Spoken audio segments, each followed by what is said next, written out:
class. So today we are going to read Rosie Revere, Engineer. This is written by Andrea Beatty and illustrated by David Roberts. This is Rosie Revere, right here. She's an engineer, which means she's a person who builds machines. I wonder why Rosie loved to build machines. Let's activate our schema and make a prediction. Why do we think she likes to build things? Let's find out.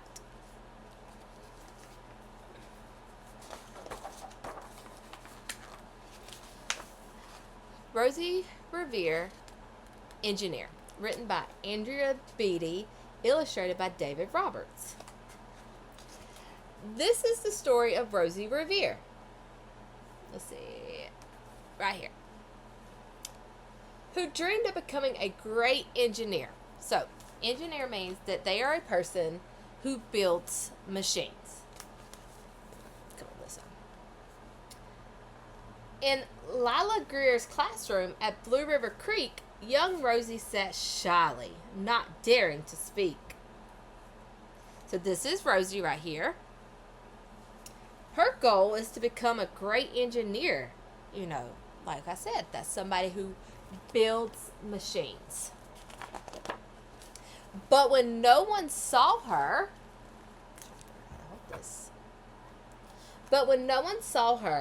she peeked in the trash for treasures to add to her engineer stash.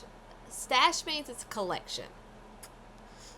And late at night, Rosie rolled up her sleeves and built in her hideaway under the eaves. I'm thinking Rosie collects things after school and works on her machines late at night. For some reason, she doesn't want anyone to know she builds machines. That makes me wonder, why does she hide her work? So here she is. She's collecting different items, different treasures to add to her collection.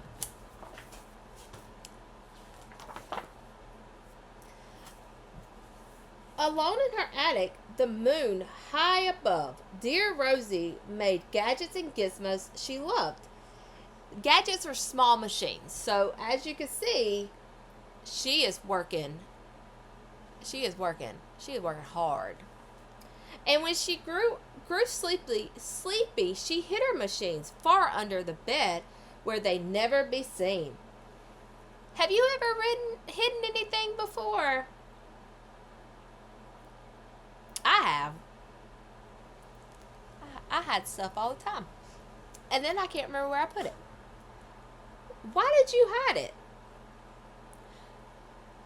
We can infer that Rosie hides her machines because maybe she wants to keep them a secret.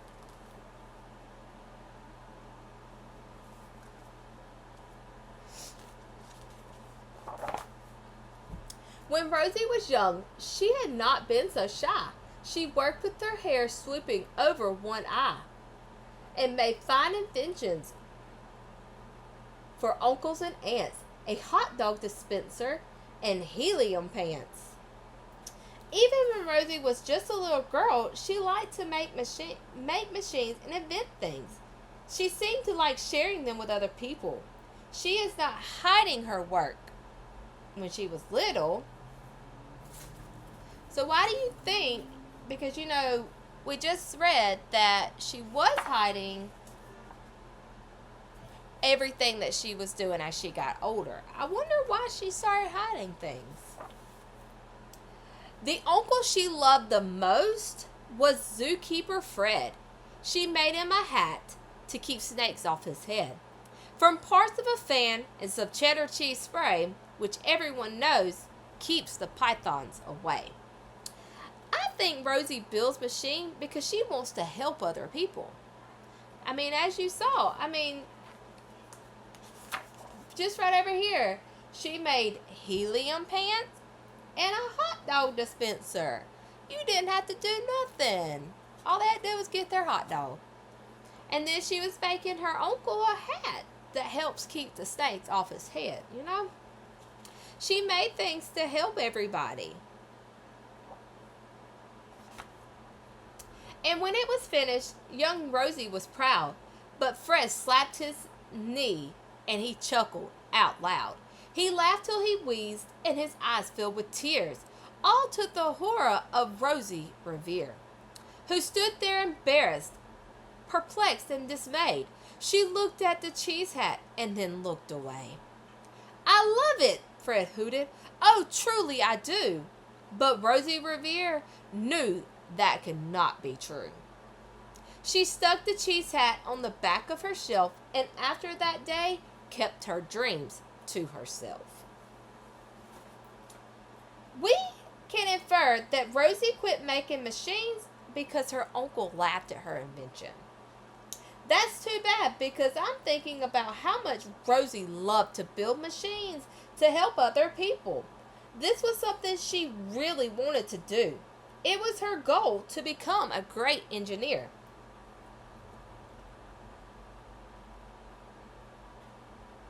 Problem. This is a problem.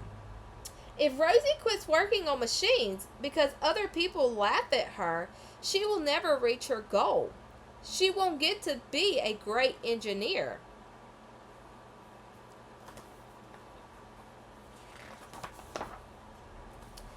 And that's how it went until one autumn day. Her oldest relation showed up for a stay. Her great-great aunt, Rose, was a true dynamo who'd worked building airplanes a long time ago. She told Rosie tales of the things she had done and goals she had checked off her list one by one. She gave a sad smile as she looked to the sky. "The only thrill left on my list is to fly." But time never lingers as long as it seems. I'll chalk that one up to an old lady's dream. That night, as Rosie lay wide-eyed in bed, a daring idea crept into her head. Can she build a gizmo to help her aunt fly? She looked at the cheese hat and said, "No, not I." But questions are tricky, and some hold on tight.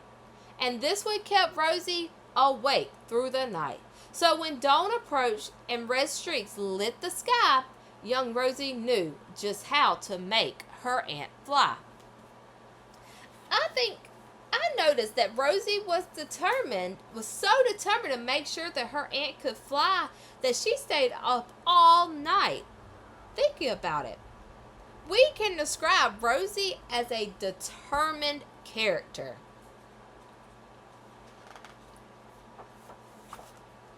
She worked and worked till the day was half gone, then hauled her cheese cropter out onto the lawn to give her invention a test just to see the ridiculous flop it might turn out to be. You saw what it said now? She worked all day on this invention. She didn't quit. I can tell that she is determined to meet her goal. Strapped into the cockpit, she flipped on the switch. The Cheese copter sputtered and twitched. It floated a moment and whirled round and round, then froze for a heartbeat and crashed to the ground.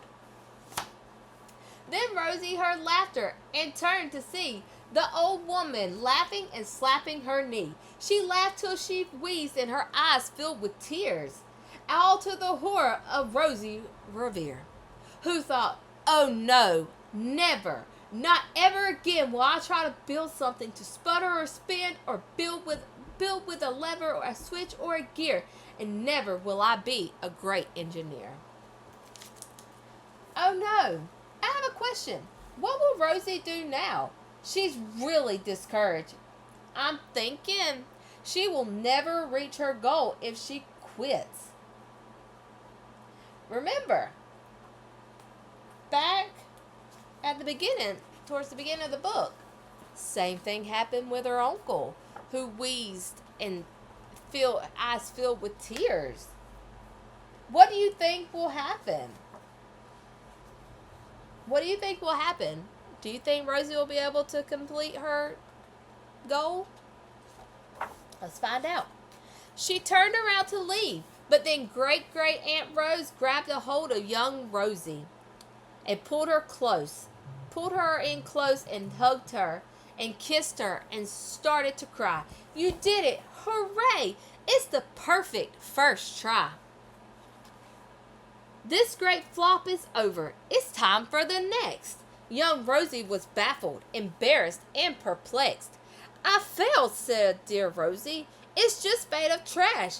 Didn't you see it? The cheese copter crashed. Yes, said her great aunt. It crashed. That is true. But first, it did just what it needed to do. Before it crashed, Rosie, before that, it flew. I'm thinking that Rosie's aunt encourages her to keep trying because she knows that if she quits, she will never reach her goal. Her aunt is a supportive person. Even though something doesn't work the first time, that doesn't mean Rosie has failed or will never work.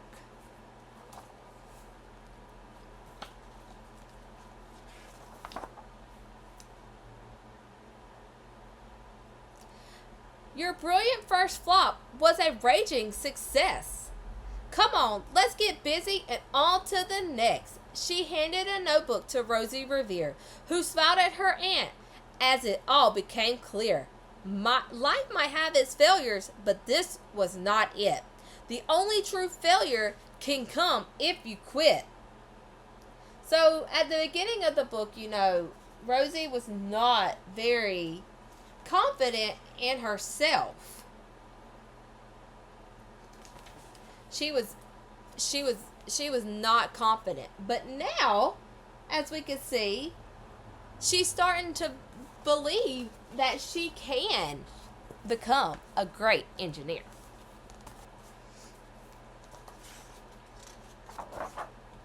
They worked till the sun sneaked away to its bed. Aunt Rose tied her headscarf around Rosie's head and sent her to sleep with a smile ear to ear to dream the bold dreams of a great engineer. Rosie must have really listened to what her great aunt said. She is still working on her cheese copter. Even though it crashed the first time, she didn't fail. She is going to keep trying because she is determined to reach her goal.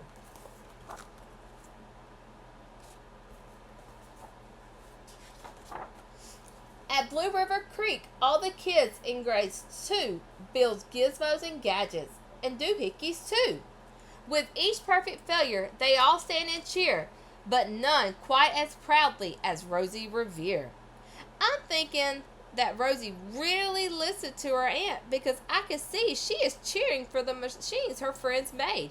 She wants them to be proud of what they made. Rosie is very supportive of her friends.